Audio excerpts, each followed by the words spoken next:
Theme parks provide millions of people with some awesome opportunities for entertainment and fun. Not to mention the fact that they're major centers for employment and are cornerstones of the tourism industry. But it's no secret that they come with their fair share of environmental consequences. They take up large expanses of land, require huge amounts of energy and resources to function, and to generate a significant amount of waste. That doesn't mean we have to completely write them off though. As with any kind of human endeavor, there are things that we can do to ensure that they operate sustainably and balance that need for fun with the ever-growing need to take care of the environment and fight climate change. Good day everyone, and welcome to Theme Park Parlay, the show where we discuss all things theme parks here on Adventures with Parker. My name is Parker, and I know a lot of you may be used to seeing me as a theme park guy, but I'm also a biologist who specializes in behavioral ecology. I'm currently pursuing my master's in biology at Western University. My thesis is looking at how artificial light at night affects migration behavior in songbirds, but my general area of interest lies in how urbanization and human activities affects animal behavior. Discussions about how we can make human development more sustainable is something I'm very passionate about. So I'm really excited to combine some of those things with my love and passion for theme parks in today's video. Speaking of which, in this episode, we're going to explore how theme parks can be more sustainable. I've compiled my suggestions into 10 different topics, and some of these suggestions will be based on things that theme parks are already doing, while others come from groundbreaking research that's been implemented in other industries. Anyways, I think I have some really intriguing ideas to share today, so without any further ado, let's talk theme parks.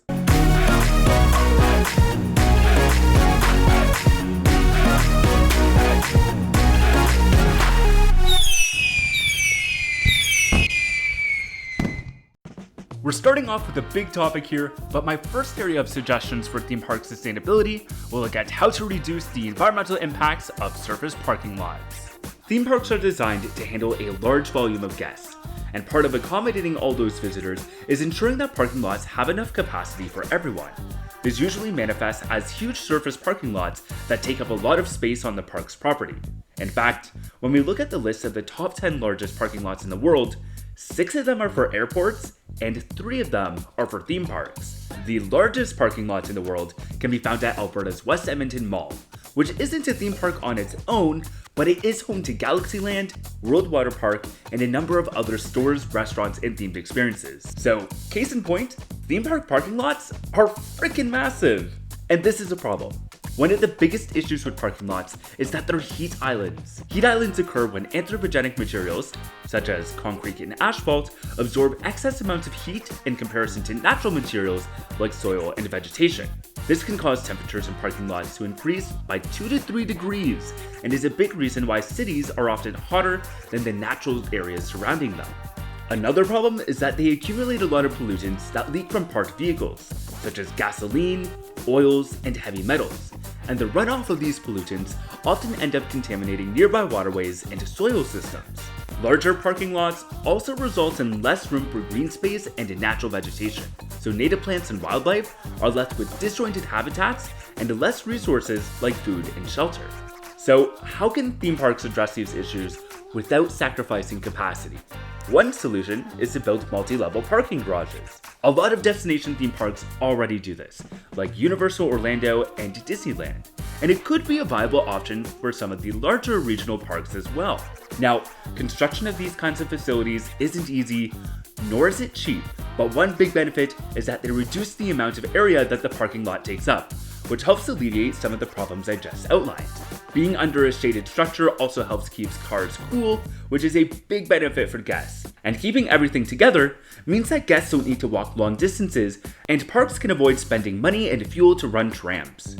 The benefits increase when the top level of the parking garage is used for solar panels or designed as a green roof, but we'll talk more about that later.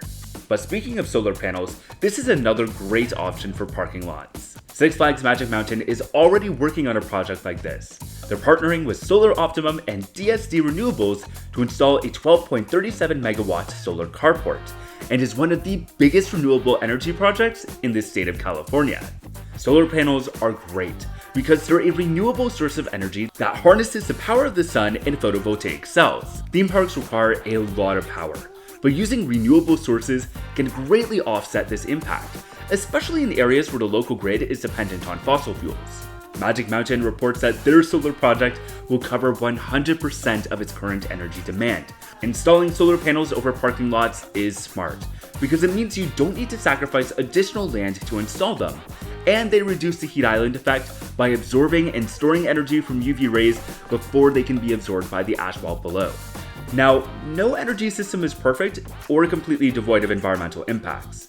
Manufacturing solar panels uses some caustic chemicals that can leach into the environment, and waste from decommissioned panels has become a concern. However, the cost of these impacts is much less than those of fossil fuels, and proper design and waste management can help reduce these costs even further. If parking garages are unfeasible, theme parks can also design surface lots that are broken up by sections of trees and native plants. This reduces the effect of habitat fragmentation by providing small pockets that can be used by wildlife crossing the parking lot, while trees provide shade that keep the lot cool. Another innovation in parking lot design is the inclusion of swales, that is, small vegetated channels that lead to drainage basins. This system ensures that contaminated runoff collects in these basins instead of leaching into natural soil and waterways. But of course, the best way to tackle the parking lot issue is to encourage guests not to use their parking lots at all and instead rely on public transportation. And of course, this is easier said than done, especially in North America where our public transportation isn't the greatest. However, the parks can do their part by collaborating with their local municipal governments to plan routes that connect directly into the park. My home park of Canada's Wonderland has recently added a bus terminal in their parking lot, which has greatly improved connectivity for local visitors from the GTA. Of course, parks could also provide their own transportation in the form of shuttles, especially when local public transit doesn't operate at late hours when the park closes. Moving on, my second area of suggestion is all about planting native trees, shrubs, and wildflowers, and using integrated systems for landscaping and pest control. And this one is so simple. First of all, having more green spaces in general is a huge benefit for parks. Just like it was with our parking lot conversation, having more plants and trees reduces the heat island effect, provides usable habitat for local wildlife, and they capture and store carbon dioxide from the atmosphere. Plus, plants are an easy and cheap way to improve the aesthetic of your park.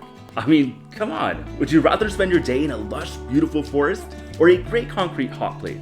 Native plants are plants that are naturally found in a particular region, and the reason why I'm specifically calling them out is because they provide the greatest benefits for wildlife and pollinators because, well, they belong there. And I mean, I think it's fine for parks to include exotic plants for theming purposes, but they do need to be careful to contain any potential invasive species. Native plants are often at risk of being outcompeted by other vegetation that has been introduced by humans, so planting with native species as often as possible is essential.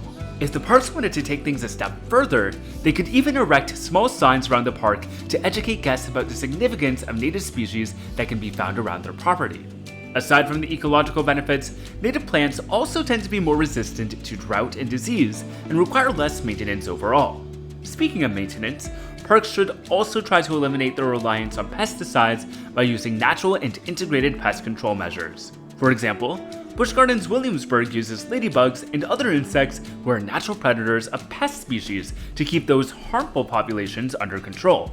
Other strategies include spreading mulch between plants to obstruct the growth of unwanted weeds, which, by the way, can be made from recycled mulch by grinding up landscaping waste, removing pests by hand, and using naturally derived herbicides and fungicides that don't contain harsh polluting chemicals. Our third area of suggestion is all about how theme parks can maximize the efficiency of their buildings by designing green roofs. Have you ever looked down on a theme park from an observation tower or on satellite view on Google Maps? Apart from the coasters, you'll probably notice a lot of boring, flat roofs, especially in parks that house a lot of their attractions in giant, warehouse-like show buildings. Those rooftops are often made of impervious, heat-absorbing material, but they're also a blank canvas for some unique innovations in sustainable engineering. And this is where the concept of green roofs comes in. In essence, green roofs place vegetation on top of buildings to allow for cooling, stormwater retention and drainage, and other ecological benefits. The components of a green roof typically include the plants, obviously, substrate or growing material, a filter layer, drainage material, insulation, a root barrier, and a waterproofing membrane. Green roofs reduce the urban heat island effect, can be used to foster native plant communities or cultivate food, can increase building efficiency by reducing energy costs, provide food and habitats for local wildlife and pollinators, enhance air and water quality, reduce noise pollution, and enhance aesthetics. I mean, imagine looking down from the Eiffel Tower at Kings Island and seeing all the buildings on International Street covered in greenery. Better yet, imagine colorful plants that form fun designs and Easter eggs that can only be seen from above. The possibilities are endless. There's many different kinds of green roofs too. It could be a space that's only accessible to maintenance crews. It could be a space where the park grows its own food. They could even be integrated into the guest experience, allowing for the creation of multi-level lands that unlock new opportunities for exploration and immersion.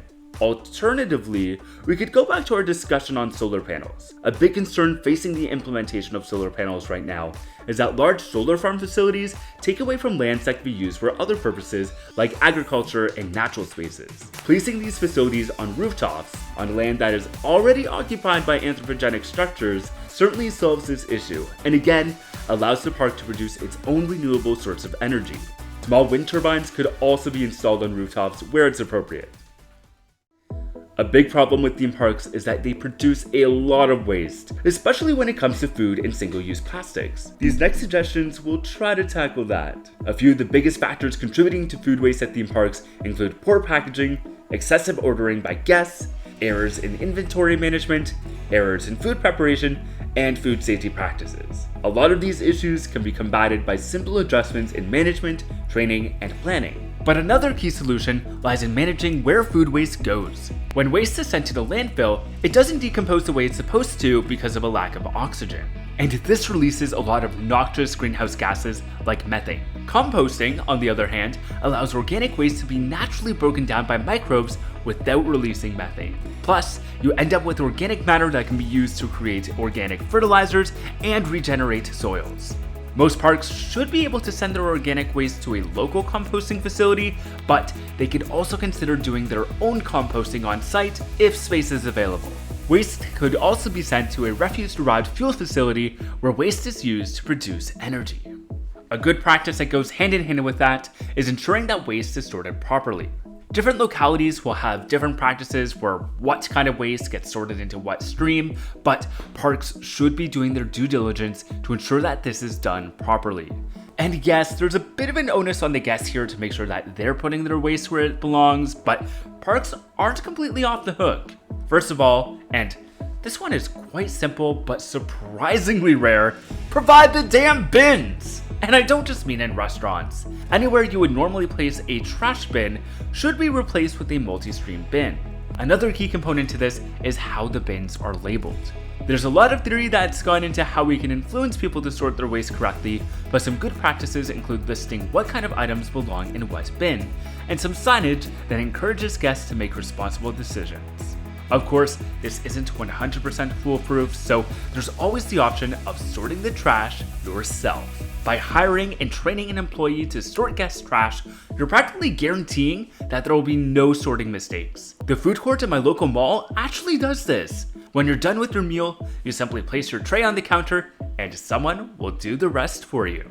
Even if this isn't done in every single restaurant, placing a person like this in some key high traffic areas like flagship restaurants and food courts could make quite an impact.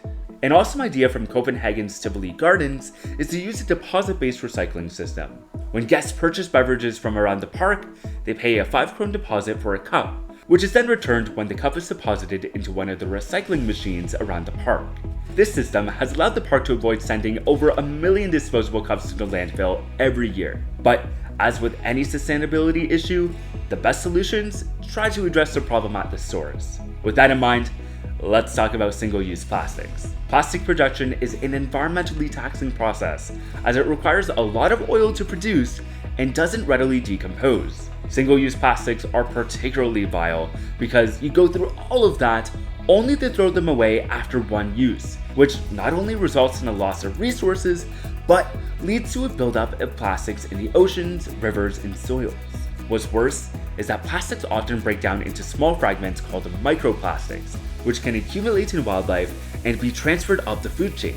they can also accumulate in soil, which can have an effect on hydrology and plants' ability to extract nutrients and grow. Now, I'm sure everyone is familiar with the concept of paper straws and shopping bags made out of paper or reusable material, but it doesn't end there. Something I love about my home park is that they offer utensils made from sustainably sourced agave. They have a very similar look and feel to plastic cutlery, but they're made from plants and will biodegrade without issue. But why not take it a step further and eliminate single-use plastics altogether and provide reusable cutlery? And hey, in this day and age when theme parks are trying to find ways to be more immersive, why not use custom-made plates, cups, and cutlery that match the theme and story of the restaurant? Waste from single-use condiment packets could also be reduced by providing larger dispensers and buying the condiments in bulk. And again, parks can get creative with this. One of my favorite examples is the legendary condiment cow, which I actually got to use for myself at Clovermead Adventure Farm. Waste from plastic bottles can also be reduced by selling reusable, BPA-free water bottles and installing bottle filling stations around the park. One final example that I always love bringing up when it comes to theme parks reducing their food waste is the Walt Disney World Railroad. The locomotives aren't powered by coal or diesel as you might expect, but instead run off the power of French fries. That is, biodiesel from recycled cooking oils is reused to power the trains, which saves the park over 200,000 gallons of petroleum diesel every year. Keeping within the topic of food, the type of food that a theme park offers can be very important, and I'd like to see parks offer more vegetarian and vegan options, as well as locally sourced food from nearby farms. While many people opt into vegetarian and vegan diets for ethical reasons, it's also worth noting the environmental benefits of reducing meat consumption. Our food production systems require a lot of resources and account for a substantial amount of environmental degradation. In fact, food production accounts for 20 to 30% of anthropogenic greenhouse gas emissions, 70% of all fresh water use, and is tied to 80% of deforestation around the world. Meat-free diets can help alleviate some of these problems because, on average, plant-based crops require less land and less resources than livestock, and produce less greenhouse gases. They also come with some health benefits, such as a reduced risk of diseases like type 2 diabetes and cancer. And listen, I'm a big fan of barbecue and anything with cheese, so I'm not saying you have to completely cut meat out of your life, but it is a good idea to reduce your meat consumption as much as you can.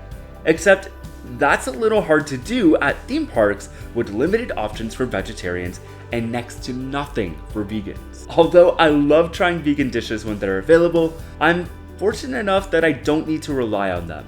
But on a recent road trip with one of my vegan friends, when dinner time came around, he had to leave the park and drive 20 minutes into town to get something he could eat. So by not providing adequate options for vegans, theme parks are alienating their guests and forcing them to use resources and energy to travel elsewhere just so they can eat. And that's money that could have been spent at the park. Thus, providing a good selection of plant-based options is good for both the environment and the park's bottom line. It's also a good idea to be aware of where your food is coming from. Are those delicious chicken tenders made from free-range chickens, or do they come from a factory farm? Theme parks certainly have a lot of mouths to feed, but it's important to make responsible purchasing decisions that ensures that all food comes from a source that's both environmentally friendly and ethical. And I know not every theme park can be like Epcot that grows its own food in greenhouses that you can take a boat ride through, but I love it when parks offer food sourced from local farmers. I'm a big proponent of the 100-kilometer initiative, which encourages restaurants to source the majority of their ingredients from farms within a 100-kilometer radius of their location. Again, this not only promotes good agricultural practices, but it also boosts the local economy and reduces transportation costs and fuel use.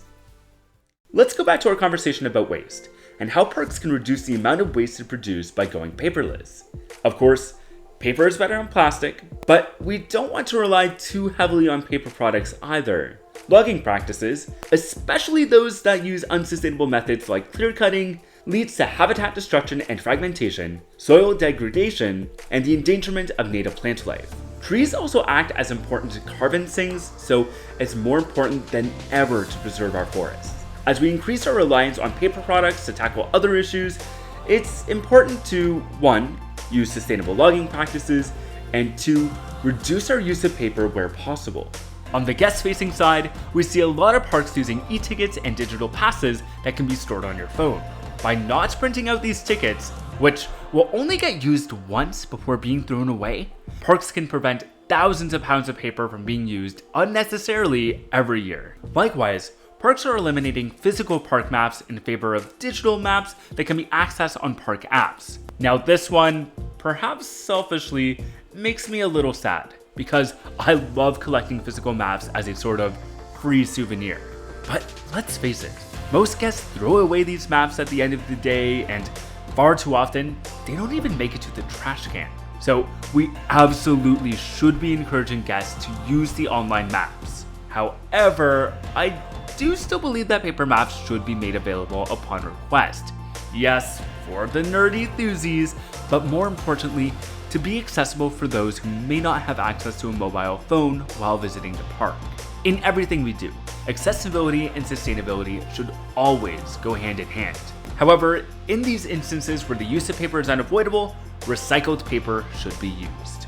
The same applies for paperwork required for the park's day-to-day operations, including forms, checklists, and inspection sheets. Storing these things in a digital format also makes them more accessible for those who need it and reduces the possibility that they'll be lost or misplaced. Now, I have heard an interesting rebuttal to this digital revolution, as this increased reliance on phones and technology results in an increased demand for electricity. Not to mention the fact that mining for lithium required for phone batteries is an environmentally taxing and, in many cases, morally corrupt process. This isn't something that should be ignored. However, who among us doesn't already have a phone? No one is manufacturing and buying a phone for the sole purpose of visiting a theme park, and any increased energy demands can be offset by using clean and renewable sources. We can't claim that all environmental solutions are flawless, but in general, if you can offer a product in a form that uses less physical resources, that's usually a good option to pursue. My seventh area of suggestion is to reduce light pollution and incorporate more efficient lighting within the parks. Colorful, bright, and intense lighting is a huge part of the theme park experience. They mesmerize us and play a big role in theming and mood setting. But there's some environmental concerns to be aware of. Light pollution inhibits our view of the night sky, which has cultural consequences for us humans and ecological consequences for animals who rely on the stars for navigation. It also has a lot of not so great ecological and physiological consequences. Exposure to artificial light at night can also impact how animals perceive light-based cues, which can shift daily and annual circadian rhythms, such as when animals go to sleep or begin their migration. It also affects the rate at which plants and animals grow, changes how animals communicate, and has an impact on the chances of successful reproduction. So, without completely getting rid of the big flashy lights we all love, what can theme parks do about this? The directionality of light is very important to keep in mind. Basically, we don't want a lot of light pointing up into the sky if it doesn't have to. A good way to accomplish this is by using shades on lampposts, which keeps light pointed downwards, where it's going to be the most useful for guests. Being intentional about when we use lights is also super helpful. One of the best studies that illustrates this looked at the Tributin Light installation in New York City, which uses two powerful spotlights to create beams of light representing the Twin Towers. It creates a powerful image, but it attracts migrating songbirds, which pulls them off course and delays them from reaching their destination. But when the lights were turned off again, they were freed from this quote-unquote trap of the lights. What this shows is that we need to turn off, or at the very least dim our lights periodically throughout the night. Aside from the ecological benefits, turning off exterior and interior lights when they're not needed helps save parks energy and money. So there's really no downside to only activating lights when they're absolutely necessary. This can be accomplished by using motion-activated sensors, scheduled timers, and energy monitoring systems. Replacing traditional bulbs with LED lighting is also extremely beneficial, as LEDs last longer, use 75 to 90% less energy than other kinds of bulbs, and very little of their energy is lost as heat. Another easy area of improvement for theme parks is the installation of anti-collision bird-safe windows. Bird populations are on the decline, and it's estimated that about 1 billion birds die from window strike collisions just in the US every year. In the daytime, windows reflect the sky and surrounding vegetation, which makes birds think it's somewhere that they can go. At night, light emanating from windows can attract birds. Theme parks can help mitigate these mortalities by identifying particularly dangerous windows that birds may be susceptible to and making them bird safe. This can be accomplished by marking the windows with a dot pattern, which can usually be established by placing a special kind of tape over the window pane. Other options include the use of a one-way transparent film that looks opaque from the outside, or by installing netting over the windows, which allows birds to bounce off before hitting the glass pane. P.S. This is something that you can do at home with your own windows as well.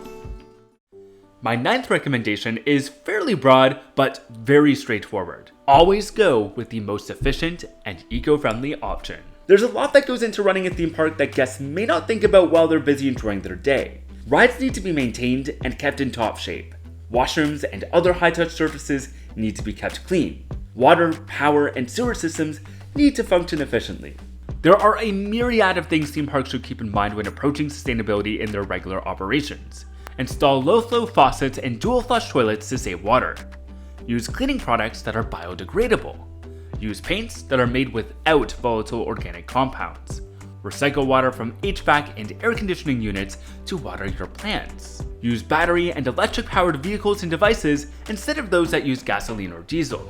Essentially, parks need to look at what they use, research to see if a more sustainable option is available, and switch to those products where possible. The idea of the 3 R's was probably drilled into your head in elementary school, but there's a million different ways that they can be used in real life. Finally, the installation of management and monitoring programs and devices can help ensure that energy and water systems are functioning as efficiently as possible, and they can help to identify any issues or areas of improvement before they become a bigger problem.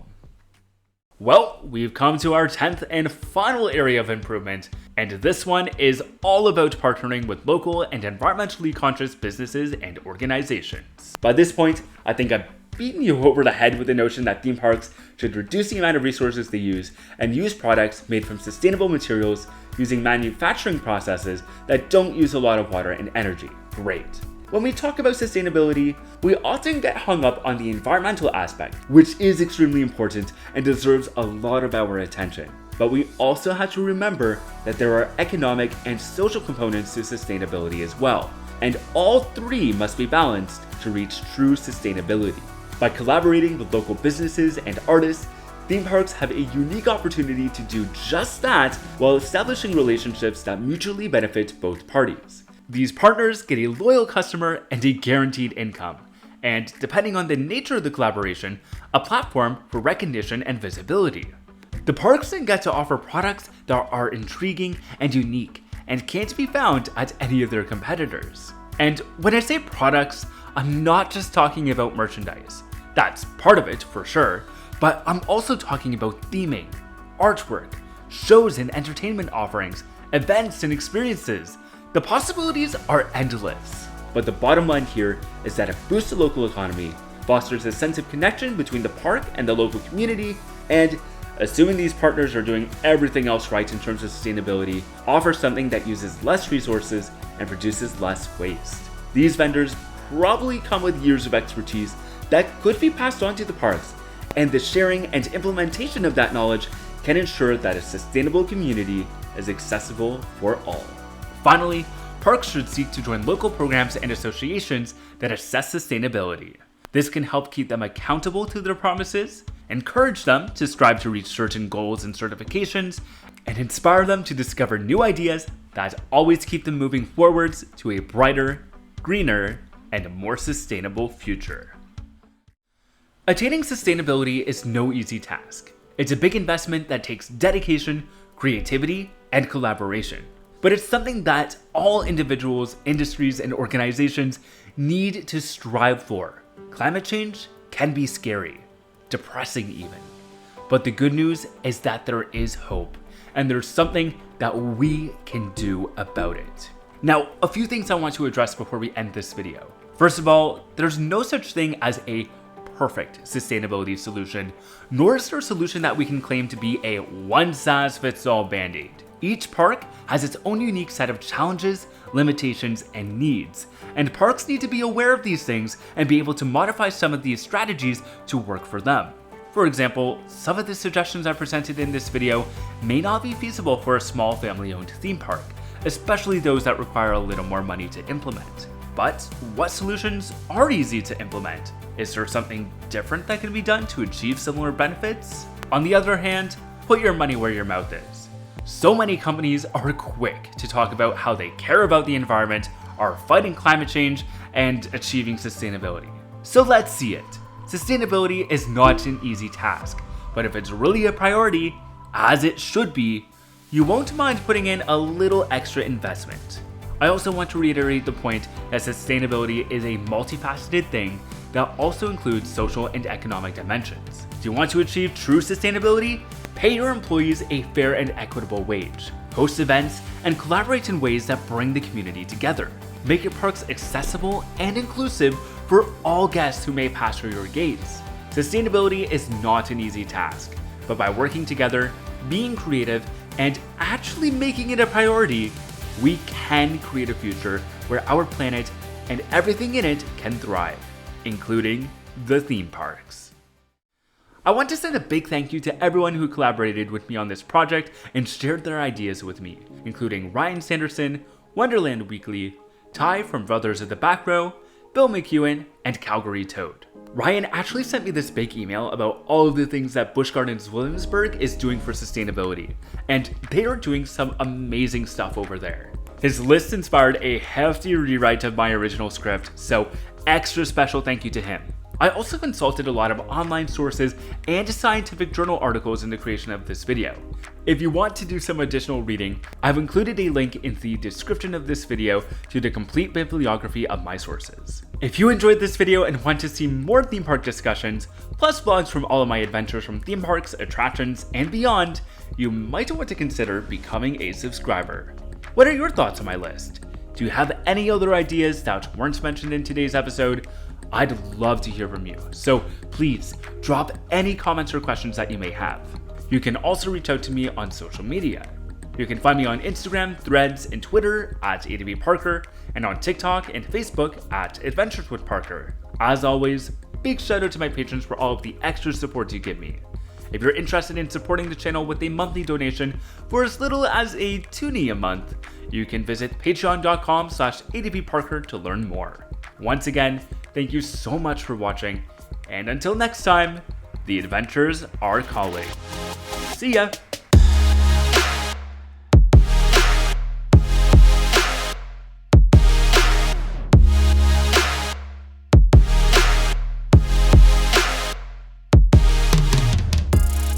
To a brighter, greener, and more sustainable future.